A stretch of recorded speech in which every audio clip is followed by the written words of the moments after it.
I can get triggered. I can feel the flash of anger coming. But if I keep my wherewithal, I can work with that.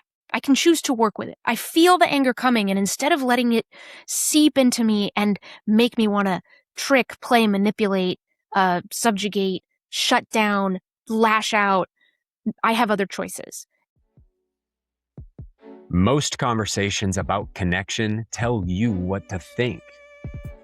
But are easy answers ever enough? I'm Keith Richardson. With my co-host Garen Taylor, this is More in Common. Honest conversations about what keeps us apart and what doesn't have to. Come think with us. Exactly what I was all thinking. on Dungeons and Dragons there. Yeah. Are you a Dungeons and Dragons fan, Mona? Yeah, I've been playing for 11 years. It's been a long time. Yeah. It's been awesome. See, and this is a good reason why it's good that you're my co-host now, Garen, and not Rodney, because I don't think we would get started on this conversation ever at that point.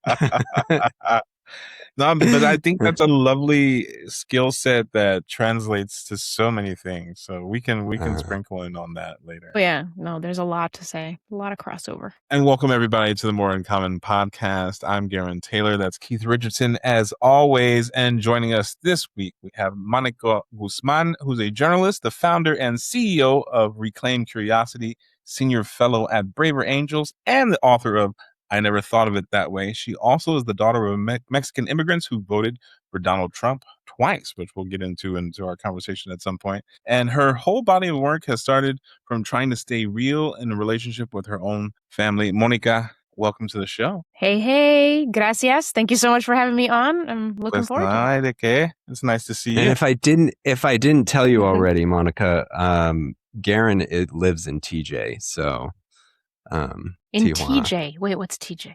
Tijuana. So yeah, Tijuana. Really? You're there now? Yeah. I'm currently physically in Tijuana right now. That's amazing. How cool. Oh my gosh. Love it. So we have ties that go deep, being that you're from New Hampshire and I'm from New Hampshire, and you grew up in, all of the things. I didn't even know that. Oh, that's cool. Yeah. That's really cool. Yeah. I love New Hampshire. Live free or die, man. Yeah, man.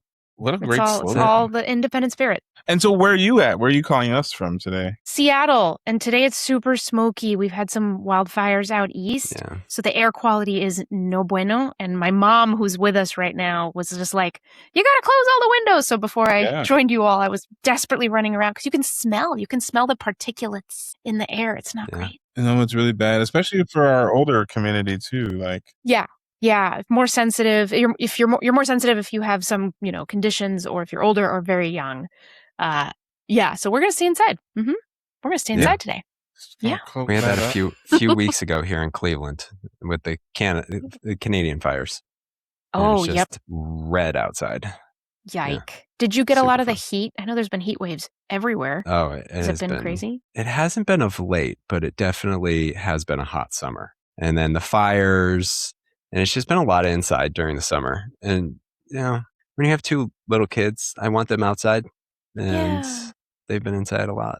But run around. Things have cleared up. It's all about. Yeah, I know. I enjoy life. All right. With your diverse background and all the things, and I read off a beautiful bio of all your accomplishments. But when you're not being introduced by somebody else, how do you introduce yourself? Who is Mónica to her closer family, like the inner circle? Yeah, the inner circle. You want to hear the inner circle introduction? That's fun. That's why you're at More in Common.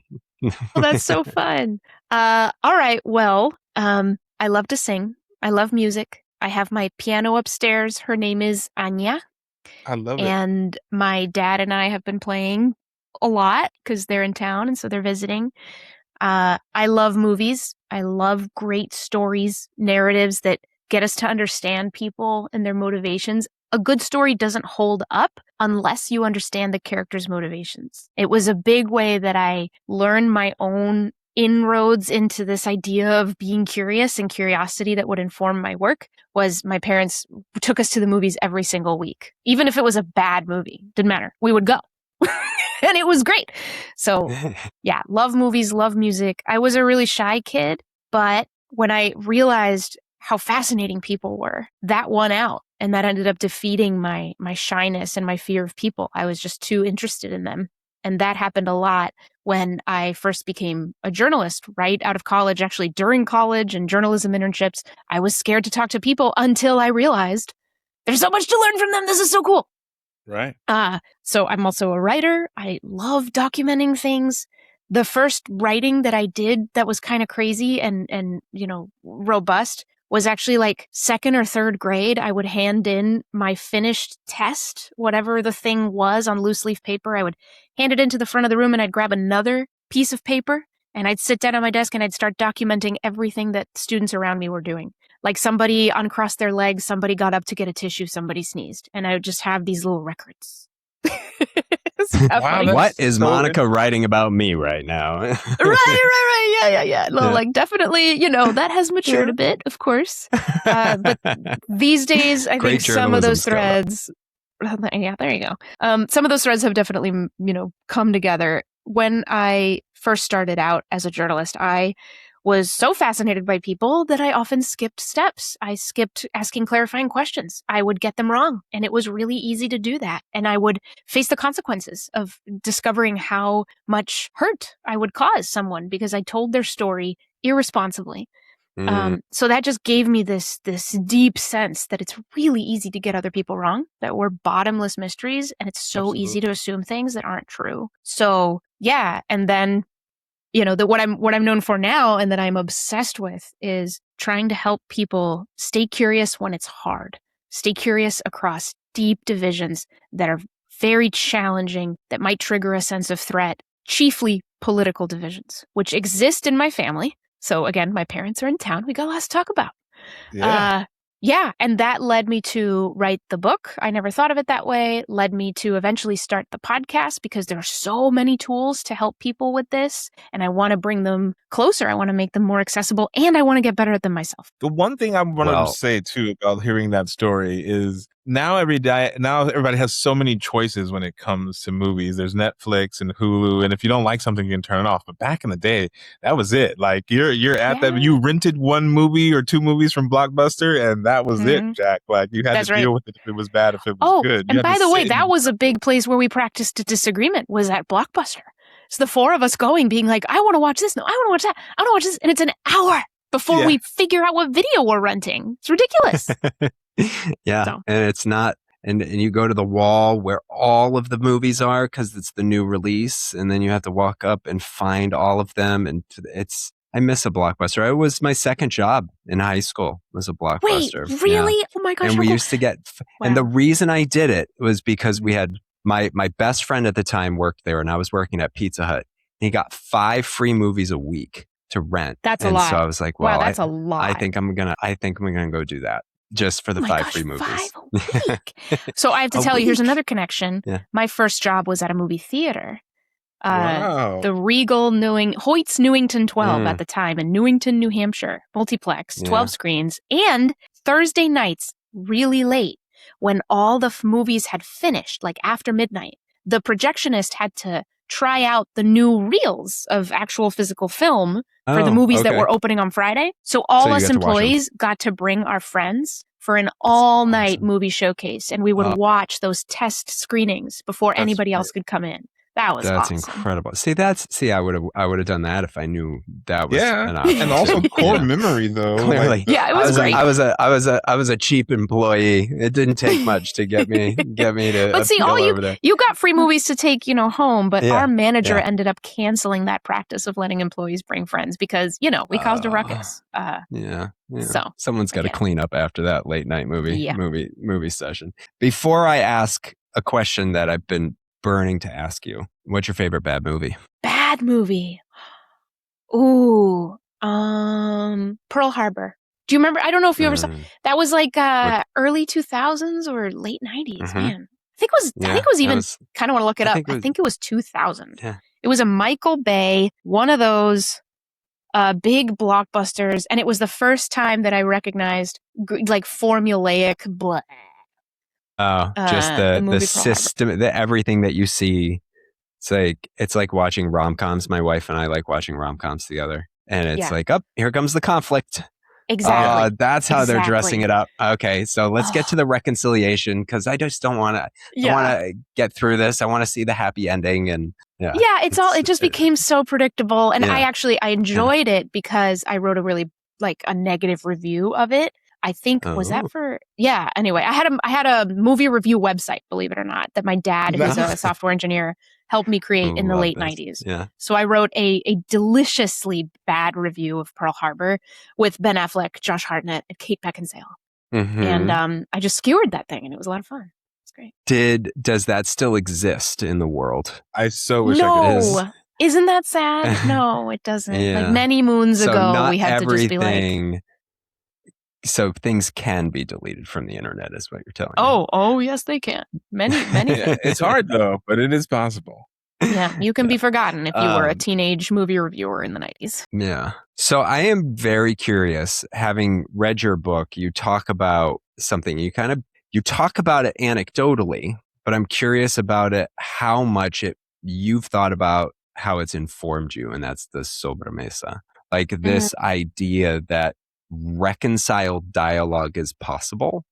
And what I love the way not to spoil the whole book because the book isn't about this, but how you frame it in the book is my family, they got around, they disagreed, and they loved each other. And I was the little kid that played and did not pay attention to it at all. How much did just being around that environment help shape how you think about this today? Yeah. I mean, the honest answer is I don't know, because each of us is a mystery even to ourselves. I think it's a beautiful question of reflection. And for your listeners, so sobremesa is one of my favorite Spanish words. It doesn't exist in English. Sobremesa is the conversation that follows a meal. And if you know Latino, that Keith was really nervous about saying that too. Oh, was he? You did great. No, the pronunciation was good. It was wonderful. The practice time didn't come out the same. No, you did good. Yeah. So if you know Latino cultures or even Spanish cultures, there's just a lot of that. The table has the, cigarritos and the Nescafés and the whatever, just like half-eaten whatevers. And they're still there. People are still there talking. As a kid, it was a huge mystery to me. Like, don't they want to go and do something else? How can it be fun for adults to just talk? This is ridiculous. But I kept seeing it over and over again. And I noticed as I would be, in the next room playing, I'd hear laughter and then I'd hear silence and I'd hear like booming tones and someone got mad. And then I'd hear laughter again. And this would go on for hours. So how much did it form me? I think, my best guess is that it probably normalized the sense that conversation is something organic. It doesn't need to have a destination or a resolution. It's the way that we connect. It is one of the ways that we connect. Stay in touch, get to know each other, figure out, our kind of emotional roller coaster and kind of sense of things. That's what they did. They talked about everything and nothing, little silly stuff and serious stuff, and then back to the silly stuff. And none of it was planned. I thought that was pretty cool because nowadays people are sometimes afraid of conversations. And I think we forget that it's just this organic thing that you jump into and you can't predict. And so if it becomes messy, so be it. That's okay. And if there's awful moments, so be it. Stay in it. Stay in it if you can, if it's safe, and maybe something will come around. I think, and what I love your answer, and I appreciate the honest reflection in the moment because, I think similar missions, right? Like this stuff is messy. It's hard. There's so many things that people can use depending on where they are in any given moment. And I think about like my upbringing.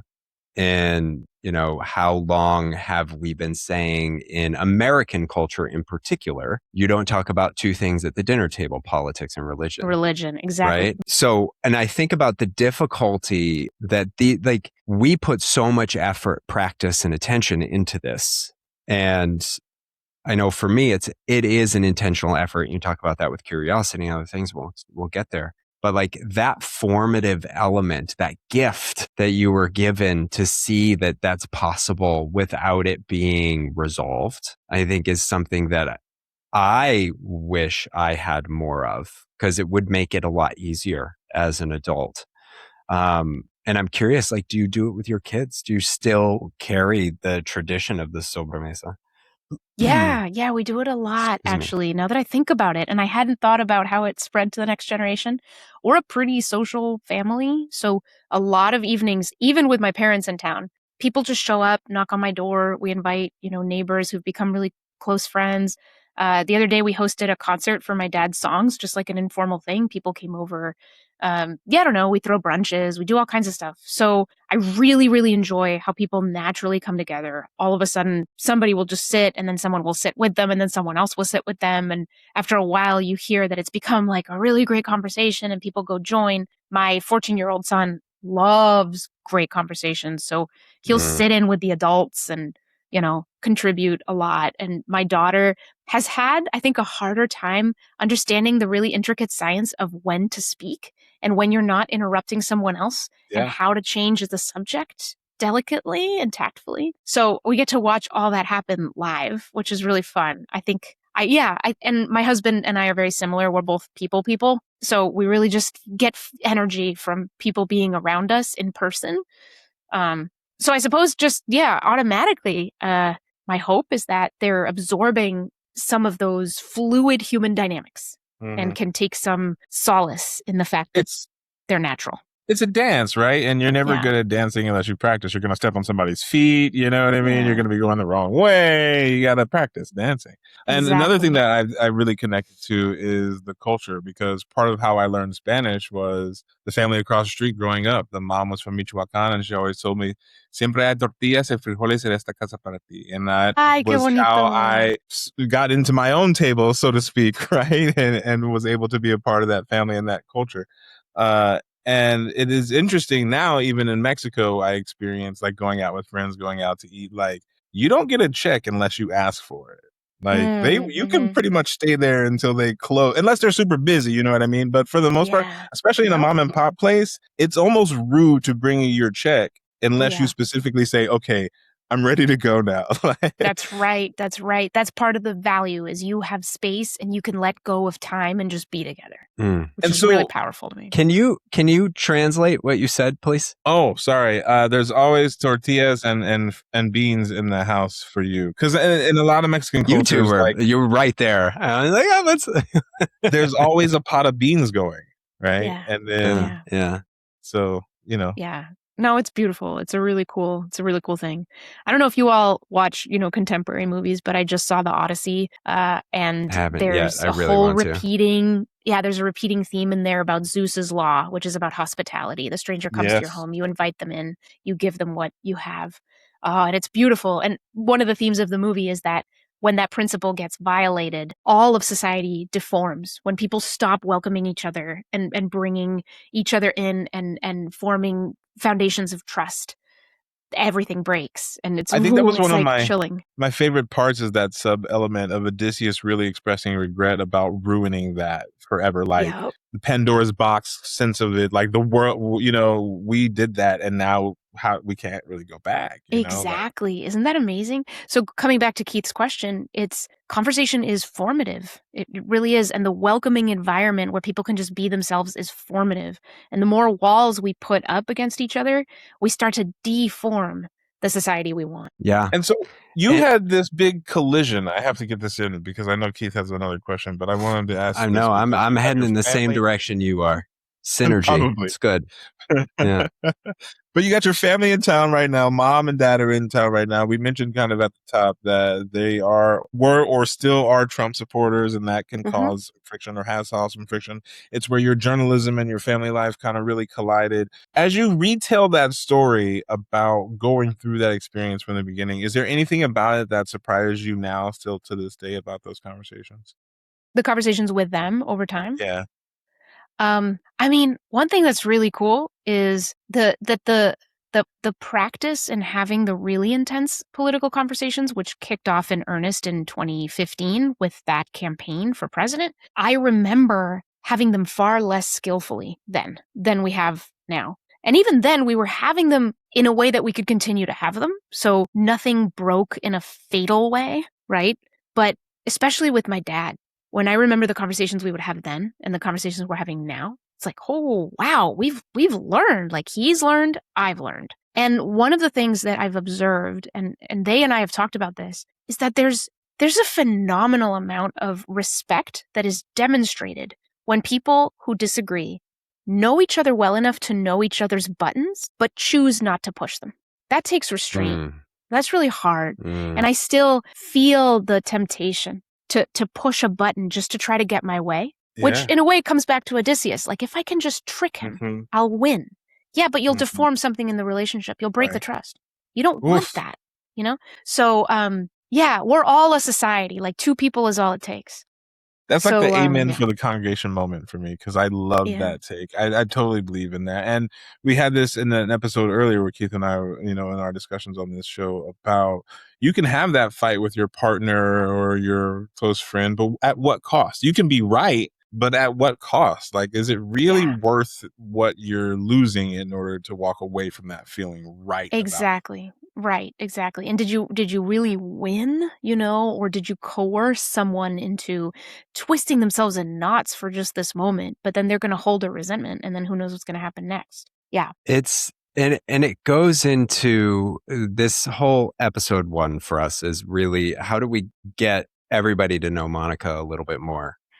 Because I think there is this glossiness in the public perception is like, oh, you have parents that voted for Trump and you didn't, and you navigate these conversations. So how? And it gets really exciting. But I think what I really appreciate about the nature of the relationship is that it is a constant, stable force to that. To your point, it's this mini society. We don't want to break that. Yeah. And exactly. that is far more important than the agreement or the disagreement. And I'm really like, how do you navigate the emotional tension that comes along with that? Because I think that's one of those things that is the hard part, is that emotional anger, the fear, the anxiety, the whatever you want to call it, shuts down our ability to be curious, which is cornerstone to maintaining that semblance of, I want to know you more, even if I don't agree with you. Yeah, exactly. And that is exactly the challenge. It's a question of capacity moment to moment. So yeah, if someone says something that really sets me off, that reminds me of a script I think I know the end to, and maybe I do, that makes me feel under threat, my identity, that, oh, wait a minute. And then chiefly, if I lose my consciousness in that moment, because I can get triggered, I can feel the flash of anger coming, but if I keep my wherewithal, I can work with that. I can choose to work with it. I feel the anger coming, and instead of letting it seep into me and make me want to trick, play, manipulate, subjugate, shut down, lash out, I have other choices. And I can do things like I did in a conversation not long ago where I named it. I said, this is making me really upset, by the way. And once I name it, the other person knows it and can work with it too. And now we both have choices of what to do with that. I also have the choice of almost laughing at it, like releasing the tension. But that humor allows me to say, really? But like, really though? Like, tell me more about that. Yeah, so you have choices. But if you lose the consciousness, then your emotions can just start to dictate what you will do. As my friend Wilkinson says, you gotta not let your emotions dictate your actions. So all you need to add is awareness. That's it. And you can still have tools. And sometimes the right choice, and this has happened, is, I don't think I want to talk about this right now. Let me look for the exit. Let me try to make it tactful. Super identify with that. And I'm glad that you said that, because one of the things that I did want to ask you about too is this existence for people that, almost their humanity is questioned by some of these policies and some of the things that are going on. And it's nice for us to talk about expanding conversations. And like you said, you already have love and trust with those people. So there's a certain level of, and then it's much, much harder when your sense of existence and identity, as you exactly, I think, on the spotly said, is at stake. And as we kind of come to the close of this one, and we're going to keep Monica around for a couple more episodes, audience, because not only is she fantastic, but I feel like this is going in a great direction. But as we have this conversation and this crossroads, what do you hope the audience, what do you hope people in general hear when they listen to the conversations like this? we talked about it not necessarily being solutions, being okay to walk away, but what do you want people to hear? Well, to me, the thing I aspire to is to meet division with strength, to live in divided times while staying grounded and engaged. That does not mean I drop my convictions. I think it's just the opposite. I make my convictions effective. I make them persuasive. That means I need to be strategic. I need to be aware, right? So are there power dynamics that matter? Of course there are. Are there topics or moments or people with whom I don't have the capacity to be all the way curious? Yes. So maybe it's better for me to put myself over here or to try to pass my story to someone who is closer to that person, whatever it is. But I care about being effective, not performative. And I do worry that for some folks who think now is not the time for curiosity, now is not the time for bridge building, their sense of what the fight is not effective. Because without relationships, you can't have connection, and without connection, you can't have persuasion. And if we don't actually take ideas and put them into real, honest conversation with each other, if we just spend all this energy avoiding and attacking each other, you got to tell me how that results in a better world, because I don't see it. Can I snap? Is that can I do snaps? Go ahead. If anybody can hear you. Yeah. No, I mean, I didn't want to interrupt, but I wholeheartedly agree.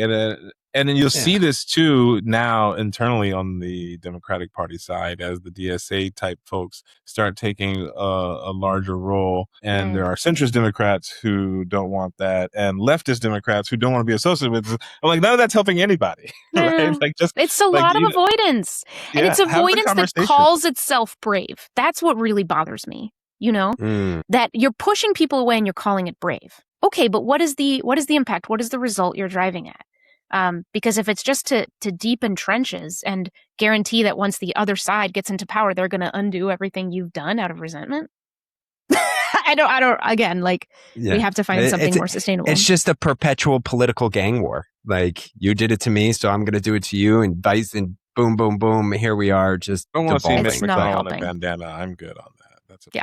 Yeah, it's rough. But I have this tendency to respond and react. We're going to let that sit to close out this first episode of this wonderful series that we're heading into with Monica. And with that said, Gerren, close us out so we can come back next week. More in Common podcast. I'm Gerren Taylor. That's Keith Richardson. Thank you, Monica, for joining us this week. We'll see you all next week.